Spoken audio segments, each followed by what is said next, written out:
ഒരു പാറയിലേക്ക് ഒരു ബക്കറ്റ് വെള്ളം കൊണ്ടൊഴിച്ചാൽ എന്ത് സംഭവിക്കും? പ്രത്യേകിച്ചൊന്നും സംഭവിക്കില്ല.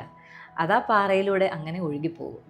അതേസമയം ഈ പാറയിലേക്ക് ഓരോ ഇറ്റു വെള്ളം വീതം എല്ലാ സെക്കൻഡും വീണുകൊണ്ടിരുന്നാൽ എന്ത് സംഭവിക്കും?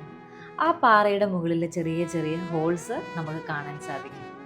What does that mean? Consistency beats intensity. പലപ്പോഴും നമ്മുടെ ന്യൂ ഇയർ റെസൊല്യൂഷൻസ് ഒക്കെ ഫെയിൽ ചെയ്യാൻ കാരണം നമ്മൾ മാസീവായിട്ടുള്ള ഇൻറ്റൻസീവായിട്ടുള്ള കാര്യങ്ങൾ നമ്മൾ ആദ്യ ദിവസങ്ങളിൽ ചെയ്യും. അതോടെ തന്നെ നമ്മൾ ഡ്രെയിൻ ആകും. അതിന് പകരം ഈ 2026 നിങ്ങൾ ചെറിയ ചെറിയ ആക്ഷൻ ഐറ്റംസ് എടുക്കുക, അത് റിപ്പീറ്റ് ചെയ്യുക, കൺസിസ്റ്റൻ്റ് ആയിട്ട് പ്രാക്ടീസ് ചെയ്യുക.